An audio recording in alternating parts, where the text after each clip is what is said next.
messieurs, merci de votre fidélité à l'RTGA. Bienvenue dans ce journal. Voici les titres. C'est confirmé, la rentrée scolaire 2018-2019 aura bel et bien lieu le lundi 3 septembre prochain. Les membres du gouvernement ainsi que les bancs syndicales réunis en commission paritaire le vendredi ont confirmé cette information. Et puis l'aide au développement des institutions en RDC connaîtra un accroissement dans les prochains jours. C'est une confirmation faite par les parlementaires japonais en visite à Kinshasa. Ils l'ont dit aux responsables de l'INPP ce samedi. Encore une fois, bienvenue dans ce journal. Je vous l'ai dit, le gouvernement congolais confirme la rentrée scolaire 2018-2019 pour ce lundi 3 septembre 2018 sur toute l'étendue de la République démocratique du Congo. Cette information a été confirmée le vendredi 31 août 2018 par le gouvernement et le bon syndicat des enseignants réunis en commission paritaire par le ministère de la fonction publique. Ornella Tchakala, reportage.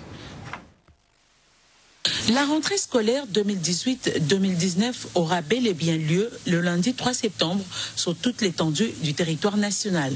Le compromis a été trouvé entre le gouvernement congolais et les bons syndicats des enseignants réunis en commission paritaire au ministère de la fonction publique. Le gouvernement a été représenté à cette réunion par les ministres d'État en charge de la fonction publique, celui de l'emploi, travail et prévoyance sociale, du ministre de l'EPSP et du vice-ministre des budgets et finances. Une rentrée obtenue après que le gouvernement ait répondu à la plupart des préoccupations soulevées par l'intersyndicale de l'EPSP, dont la gestion de la mutuelle de santé des enseignants et du fonds de promotion de l'éducation nationale, désormais confié aux syndicalistes. Il y a eu échange fructueux entre le gouvernement et le banc syndical et que dans cet échange, nous nous sommes mis d'accord que la mission de contrôle de NP s'accélère, que les problèmes liés à la paie complémentaire des enseignants de la ville de Kinshasa va s'effectuer en 2 temps, en octobre pour la moitié et en novembre pour l'autre moitié. La gestion des mutuelles de santé et du fonds de promotion de l'éducation, cette gestion est aujourd'hui restituée aux enseignants. Le président et porte-parole de l'intersyndicale de l'EPSP s'est dit satisfait des réponses réservées par le gouvernement congolais à l'ensemble de leurs revendications.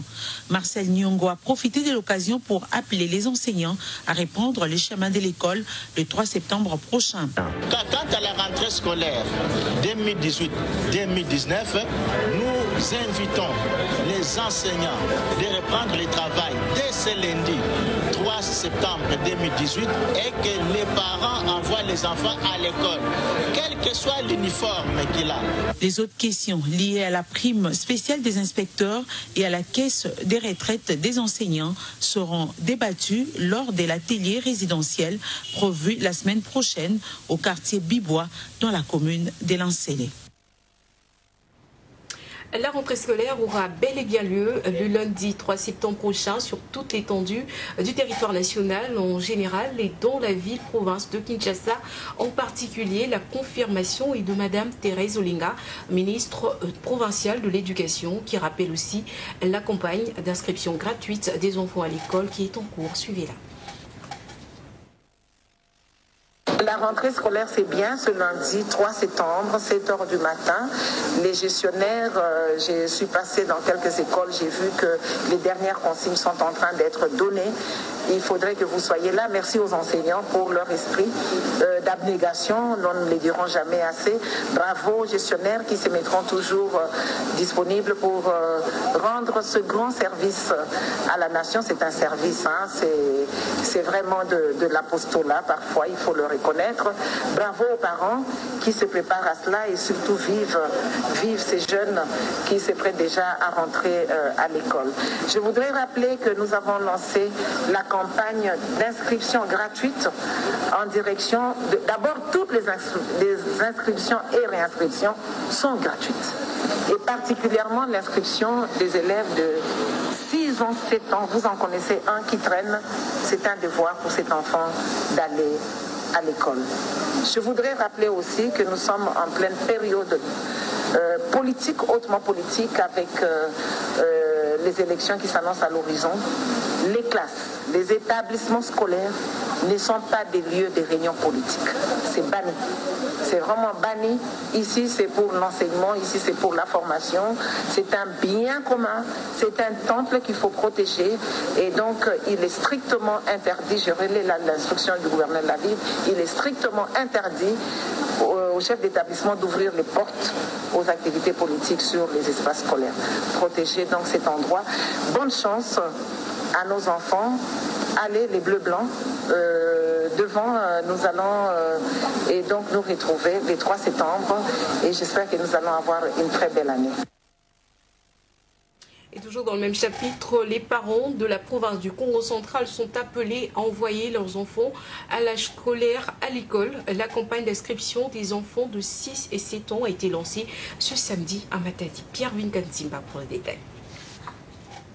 Présence des partenaires impliqués au processus éducatif, à savoir les autorités éducatives, les parents, les syndicalistes et partenaires d'appui à l'éducation en République démocratique du Congo, que la campagne d'inscription gratuite des enfants de 6 et 7 ans en première année primaire pour l'édition 2018-2019 a été lancée samedi 1er septembre sur l'ensemble de la province du Congo central. La cérémonie présidée à Matadi par les directeurs des cabinets du ministre provincial en charge de l'éducation a eu lieu à l'école primaire de Lusanga dans la commune de Matadi. Campagne dont l'objectif essentiel est de motiver les parents à faire inscrire les enfants à l'âge scolaire. Une activité qui s'inscrit dans le cadre du programme de coopération RDC-UNICEF. Occasion pour les représentants du ministre de l'Éducation en province de remettre symboliquement aux élèves les kits scolaires composés des objets classiques. Dans son mot, Raphaël Massamanteka a attiré l'attention des chefs d'établissement et gestionnaires d'école sur les caractères gratuits de cette campagne d'inscription avant d'inviter les parents à envoyer tous les enfants à l'âge scolaire. Un samedi, pas comme à l'ordinaire, où le centre-ville de Matadi a connu un engouement particulier avec la présence massive des parents à la recherche des objets classiques pour leurs enfants. Matadi, Pierre Vikansim, Babasilwa, RTGA.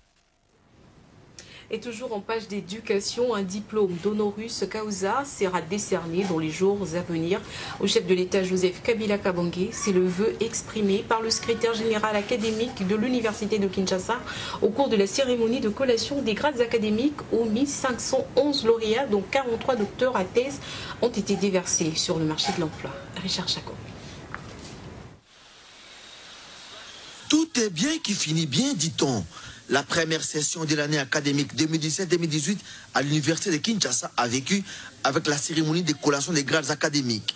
Au total, 1511 lauréats issus de toutes les facultés, dont 43 docteurs à thèse, ont été déversés sur les marchés de l'emploi après avoir terminé avec brio leur cursus académique.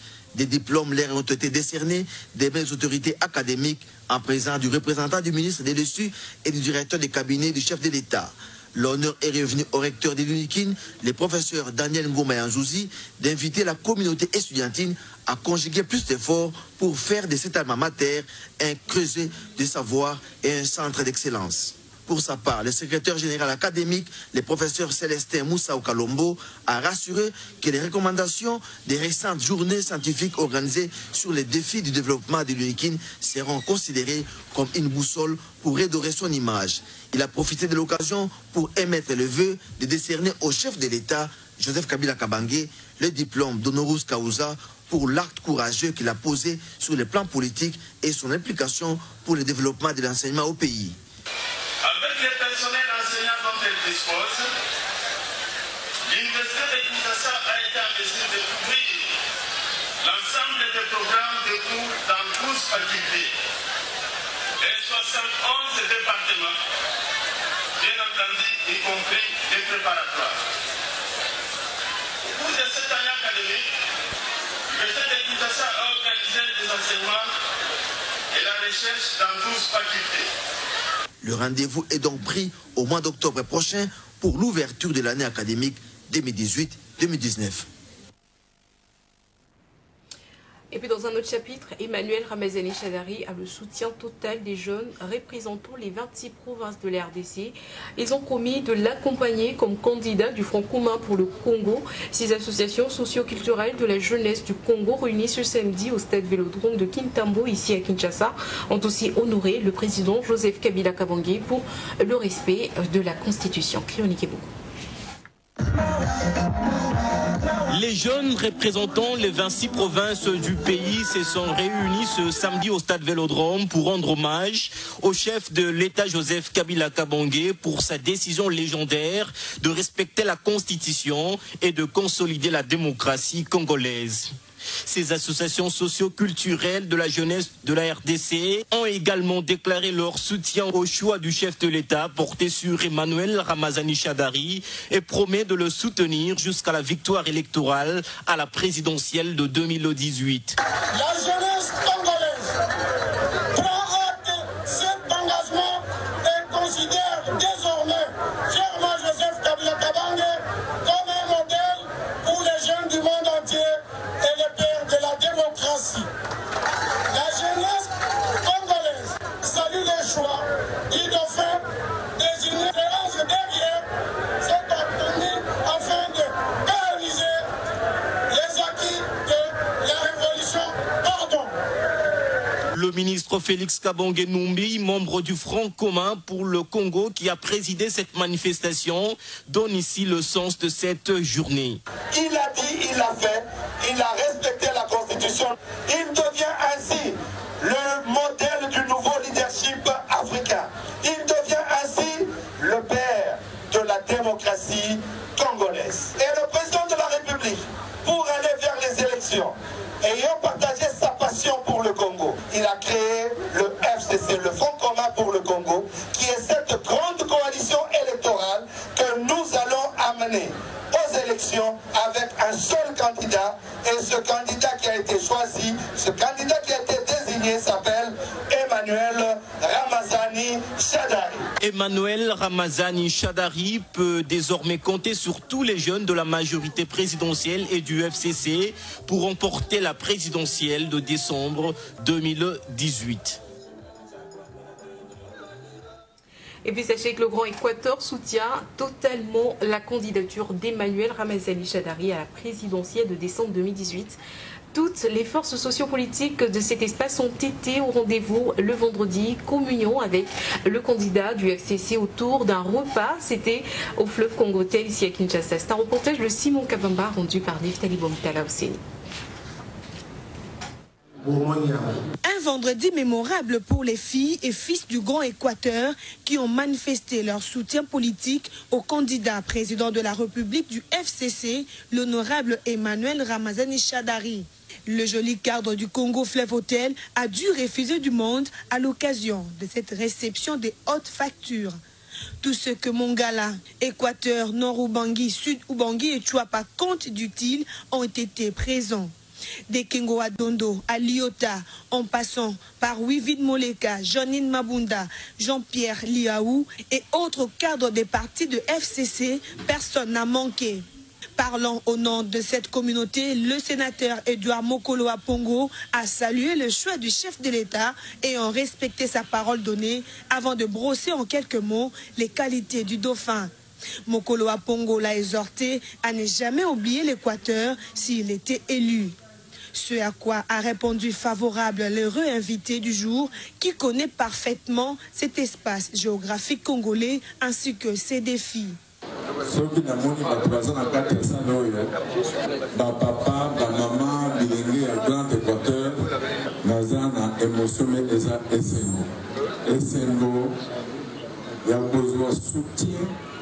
Politique d'une grande province comme le Grand Équateur. Je connais tous les problèmes de l'Équateur. Nasaraki, richesse Nanga, il y a 3e cycle pour l'Équateur et Kassai occidental. Mais je viens de faire une grande tournée politique à travers toutes les 5 nouvelles provinces. Une pluie de cadeaux en espèces et en nature ont clôturé cette soirée agrémentée par quelques orchestres traditionnels de l'Équateur. que je vous l'ai dit en titre, les parlementaires japonais en visite en RDC promettent de faire un plaidoyer auprès du gouvernement japonais pour l'accroissement de l'aide au développement en RDC. L'occasion faisant le larron, ces parlementaires ont pris soin de faire le contrôle du niveau d'exécution de l'aide japonaise auprès des institutions bénéficiaires, à l'instar de l'INPP. Patrick Pezo et Martin Moudimbi. L'Empire du Soleil Levant, à travers son agence au développement, la JICA, apporte une aide substantielle à la République démocratique du Congo. Les parlementaires japonais en visite en République démocratique du Congo ont effectué une visite à l'UNPP, l'un des bénéficiaires de l'aide japonaise. Ils ont tour à tour visité les différentes salles de formation sous la conduite de Claudine Ndoussi, administrateur délégué général adjoint de l'UNPP. La JICA a beaucoup contribué pour les rayonnements de l'UNPP. Tout récemment, la JICA a moderniser l'UNPP de Lubumbashi dans le Haut-Katanga. Claudine Ndoussi s'est félicitée de l'excellence des relations entre son institution et l'agence japonaise au développement. Je voudrais juste remercier leurs excellences de venir visiter, de se rendre compte des efforts qu'ils fournissent, que le gouvernement japonais fournit pour que la RDC puisse être quand même un modèle en matière de formation professionnelle. Et en page économique, les RDC en voie de devenir un pays cryptographique du monde. La Fondation Crypto Club RDC milite pour que le Congo démocratique passe de l'économie judiciaire à l'économie numérique en adoptant la crypto-monnaie. Cette organisation a présenté sa vision ce samedi. Témoin de l'événement, Patrick Pezo-Zaliti.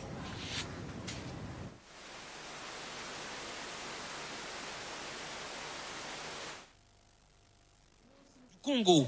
Cette organisation a présenté sa vision qui consiste entre autres à amener la RDC de l'économie fiduciaire à l'économie numérique. Faustin Kimfumou est le président de la Fondation Crypto Club RDC. C'est une fondation que nous avons créée avec une mission précise par rapport à tout ce qui concerne les activités en ligne, qui est la crypto-monnaie. Et la crypto-monnaie, c'est une monnaie numérique avec des transactions sans intermédiaire bancaire.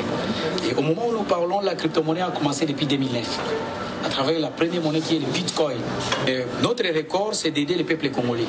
Parce que sans la crypto-monnaie aujourd'hui, qui est la monnaie publique, vraiment c'est difficile. Notre exemple, c'est qui? Notre exemple, c'est le président de Venezuela qui a créé sa crypto-monnaie, Petro. Et cette crypto-monnaie, grâce à cette crypto-monnaie, Petro, il a multiplié les salaires des peuples vénézuéliens fois 34 fois. Quelqu'un qui touchait $100, aujourd'hui, ils peuvent commencer à toucher 3400 $. Le secrétaire général Roger Sabiti a lui invité les Congolais à adhérer massivement à la fondation afin de faire de la RDC un grand pays cryptographique. Nous invitons la population congolaise à pouvoir s'investir dans la crypto-monnaie internationale pure, où il y a plusieurs avantages, parmi lesquels des investissements, vous gagnez en termes de gains. Vous investissez quelque chose et après chaque mois, chaque année, vous avez des gains qui vous reviennent. Vous voyez un peu, ça c'est la mission de la Fondation Crypto Club RDC. Nous voulons faire de ce pays un pays cryptographique visible au monde. En adoptant l'économie numérique, la Fondation Crypto Club RDC pense que la République démocratique du Congo permettra à chaque citoyen de pouvoir réaliser son rêve financier. Et puis en justice, faire procès Kamouyansa pour branche de Kinshasa, le débat entre les deux parties a tourné autour du sous-bassement juridique de la visualisation des vidéos d'audition des prévenus au cours de la phase préjuridictionnelle. Selon la défense, le tribunal aurait violé la loi en projetant ces vidéos. Images et commentaires. Après avoir rendu public les 3/4 des vidéos d'audition des prévenus, tous ont opté pour nier leur identité. Au cours du débat, les avocats de la défense ont exigé de l'organe de la loi de déterminer la valeur juridique de ces vidéos. En se basant sur l'article 49 du Code de procédure pénale en vigueur en RDC, ainsi que l'article 235 du Code judiciaire, l'organe de la loi aurait violé ces lois en ne rendant pas publique l'identité des verbalisants. La date et le lieu de leur audition n'a pas été non plus communiqué. Le secret de l'audition n'a pas été respecté. Toutes ces raisons entachent la légalité de cette réquisition car selon la défense, la justice congolaise ne permet pas l'audition par vidéo. Il n'y a aucune loi pénale dans notre pays qui donne autorisation aux OPJ de procéder aux auditions disons, filmées. En amont, au moment où ces vidéos sont faites, nous avons évoqué le fait que non, le principe le secret de l'instruction a été violé, parce que lorsque les dossiers se trouvent devant la police judiciaire ou devant l'OMP, c'est l'instruction, c'est les principes qui gouvernent, c'est les principes inquisitoriaux. Alors, l'instruction est secrète. C'est par la loi que va répliquer le ministère public au propos de la défense en partant de l'article 129 et 249 du Code judiciaire militaire qui stipule que le juge président a le pouvoir discréditionnel pour la découverte de la vérité. Il peut au cours du débat amener toute pièce partant de ces dispositions légales. La jurisprudence qui dit que même lorsque l'expert n'a pas prêté serment, on ne rejette pas le rapport de l'expertise. Le tribunal militaire étant reconnu pour son accélération au cours de sa procédure judiciaire, le juge président a décidé de faire passer le nombre d'audiences de 2 à 4. Et on va terminer avec le sport. La Coupe du Congo de volleyball, messieurs, organisée à Kinshasa, au Maniema, a été saluée par plusieurs. Pour les clubs et la population locale, le FEVOCO a réussi son organisation. La population de Kindu a découvert et vécu en live une discipline qu'elle avait l'habitude de suivre dans les médias. Cette 15e Coupe du Congo de volleyball a surtout permis à Kindu de démontrer à travers son club qu'elle peut faire comme toutes les autres provinces du pays. C'est un commentaire de Patrick Issobongue-Sebokuma. L'organisation de la 15e édition de la Coupe du Congo de volleyball à Kindu au Maniema aura marqué tous les esprits. Le stade de volleyball de l'université Mapon, qui a accueilli cette joute sportive nationale, a été le cadre idéal. La population de Kindu a répondu à l'appel des dirigeants de la Fédération de volleyball du Congo. Elle a vécu des moments merveilleux. Elle a su prendre d'assaut ce stade lors des rencontres sportives. Amener cette compétition nationale à Kindu, Christian Matata a donné la possibilité aux habitants de cette ville de vivre l'ambiance des grandes compétitions. Une deuxième fois après le Tour cycliste international. Un autre élément à souligner dans cette approche, c'est la pratique du volleyball qui prend sa place dans la province du Maniema. Nansimbo Matata, qui l'a reconnu, a salué l'initiative de la FEVOCO. Je félicite la fédération congolaise, donc la FEVOCO en sigle, pour cette organisation, pour la Coupe du Congo, notamment le président Christian Matata. Toute l'organisation s'est très bien passée. On a eu un public vraiment très enjoué et motivé. Enfin, je suis agréablement surprise. Autant de jeunes qui sont venus soutenir et ils ont compris le jeu. On voit que ça a donné le goût du volleyball. Je suis sûre et certaine que quand on reviendra dans 6 mois ou dans une année, on verra bien beaucoup plus de jeunes. Elle a aussi rendu hommage à son club, le VC Espoir de Kinshasa, qui a conservé son titre en disposant du VC Mwangaza en finale, sur place à Kindu. Je félicite les joueurs. Le VC Espoir conserve donc pour la 2e année consécutive la Coupe du Congo. Donc on est venu avec, on l'a mise en jeu et on repart avec. Donc je ne peux que féliciter les joueurs, le staff et toute l'organisation. Pour ce qui est de la 15e Coupe du Congo, il faut dire que Christian Matata, président de la Fédération de volleyball du Congo, a réussi son pari. Et c'est la fin de ce journal, voici les rappels des titres. C'est confirmé, la rentrée scolaire 2018-2019 aura bel et bien lieu le lundi 3 septembre prochain. Les membres du gouvernement ainsi que le banc syndical réunis en commission paritaire le vendredi ont confirmé cette information.